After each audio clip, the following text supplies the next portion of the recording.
Galerinha, bom dia. A gente vai fazer uma aula hoje a respeito de todo o conteúdo da apostila, bem rápido, fazendo uma revisão, tá? Para que a gente compreenda aí todas essas questões de maneira mais simples. A gente vai começar, por exemplo, por camadas terrestres a partir da superfície.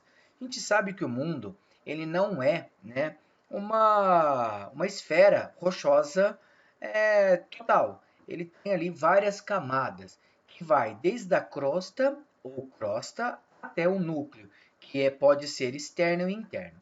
Então a crosta é a parte mais sólida da superfície terrestre e tem uma extensão variável de acordo com a posição geográfica.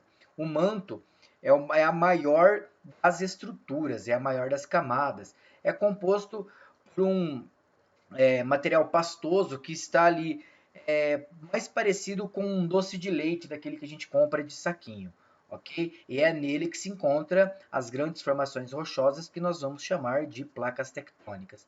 E o núcleo pode ser interno, que é o núcleo sólido, e externo, o núcleo líquido. E o núcleo ele é formado principalmente pelo NIFE, N-I-F-E, que é o níquel e ferro, dois componentes químicos, dois elementos químicos, que vão ser os principais responsáveis pelas formações rochosas, ok? Então, é o seguinte, Alfred Wegener, né, para que a gente compreenda como que é a estrutura do mundo hoje, ele propôs a teoria da deriva continental, tá? Que há cerca de 300 milhões de anos os continentes estavam unidos em uma única grande massa de terra firme, a Pangeia, rodeada por um único oceano, a Pantalassa. Então, a partir do movimento das placas tectônicas no manto, um movimento incessante, essa crosta terrestre foi se movimentando, ok?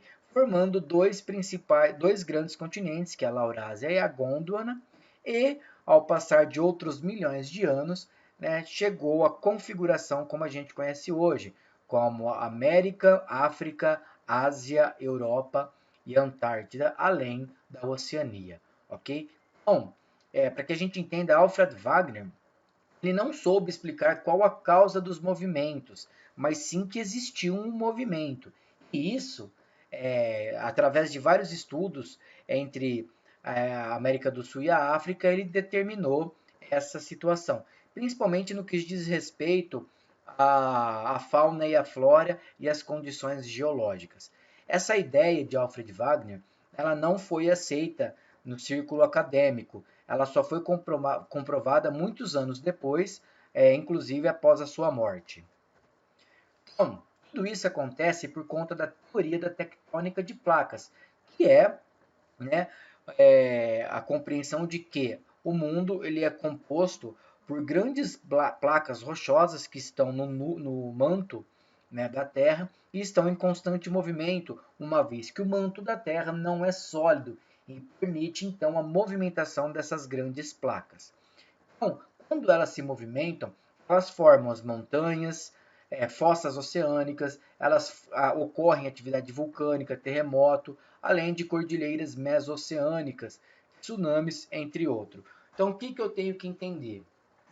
Ali no manto da Terra, que é a estrutura entre a crosta e o núcleo, elas estão ali, ok? Grandes blocos rochosos que estão ali em constante movimento. E esses movimentos causam as mais diversas situações, inclusive o relevo.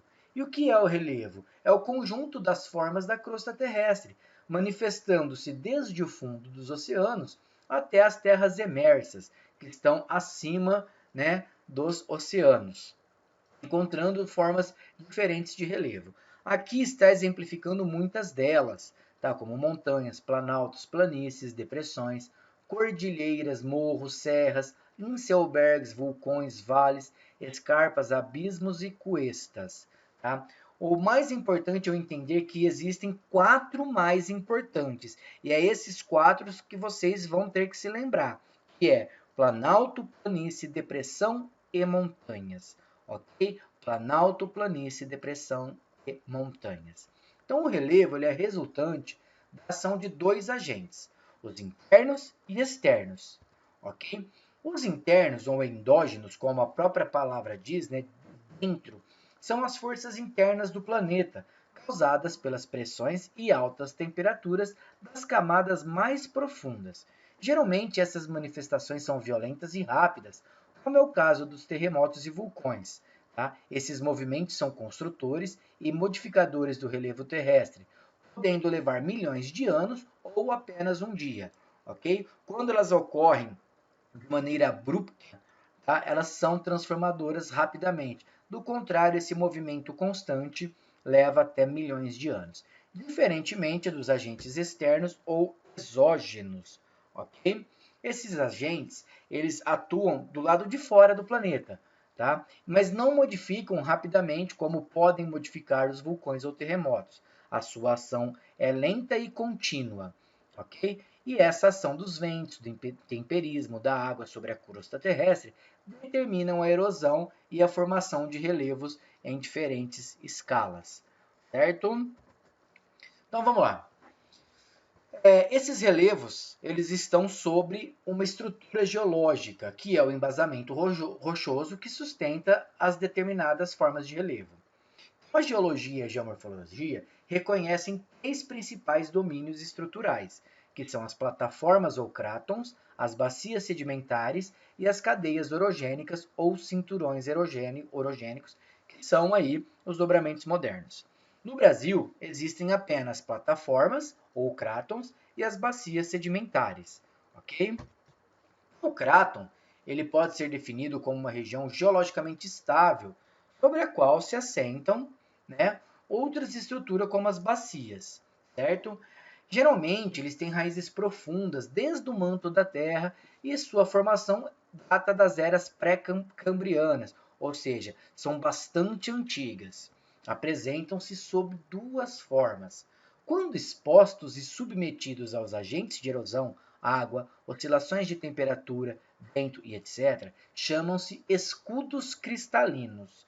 E quando recobertos por formações sedimentares, rochas sedimentares, chamam-se plataformas ou embasamento cristalino. É quando ele está abaixo de uma bacia sedimentar, ok? Já as bacias sedimentares, tá, correspondem às depressões preenchidas com detritos ou sedimentos, né, das áreas circunjacentes ou das áreas em volta. No Brasil existem bacias sedimentares de grande e pequena extensão. Então, quer dizer, onde havia ali um cráton que sofreu ali um grande processo de erosão, né, esses sedimentos são levados para as áreas mais baixas devido às forças gravitacionais. E essas áreas mais baixas são preenchidas por esses sedimentos, dando origem então às bacias sedimentares. Então, a bacia sedimentar nada mais é que uma depressão preenchida por sedimentos, ok? E, inclusive, essas rochas sedimentares, essas bacias sedimentares, apresentam ocorrência de combustíveis fósseis. Por quê? Durante o seu preenchimento, ocorre que junto com os sedimentos vão restos animais e vegetais e, com o passar de milhões de anos, né, eles sofrem decomposição, virando assim combustíveis fósseis, como, por exemplo, petróleo, gás natural e carvão mineral. Já os escudos cristalinos são rochas metamórficas e magmáticas onde nós encontramos jazidas de minérios. E minérios, como todos sabem, o que diferencia um minério de um mineral é somente o valor econômico. Então, o minério é aquele que tem valor econômico durante a sua exploração. Já os escudos cristalinos, encontramos reservas de minerais metálicos e não metálicos, tá? Então, eles têm dois tipos. Ele é constituído por formações arqueozoicas e proterozoicas, ricas em minerais estratégicos. E nós temos dois principais escudos no Brasil, o escudo da Guiana e o escudo brasileiro, ok? Bom, nas bacias sedimentares, como eu já havia dito, nós temos importantes reservas de hidrocarbonetos, petróleo, gás natural e carvão mineral. E nós temos aí dois grandes grupos de bacias sedimentares, que são as bacias de grande extensão, né? Nós podemos usar como exemplo a bacia amazônica e a bacia do Pantanal Mato Grossense, e a bacia de pequena extensão, ok? Que são as planícies costeiras, né? Litorâneas. Ok? Aqui nós vamos ver aí o território brasileiro, a formação do território brasileiro com relação à sua estrutura geológica. A gente percebe que, olha aqui, ó, era proterozoica e era arqueozoica. Então, a totalidade, tá, do território brasileiro é informação bastante antiga, ok? Então, a gente vai perceber que a área arqueozoica, tá? E as bacias sedimentares que são um pouco mais novas, né? Porque são, na verdade, um processo de erosão das áreas mais antigas, ok? Bom, na próxima aula a gente vai falar sobre as formas de relevo. Espero vocês lá. Um beijão a todos e até daqui a pouco.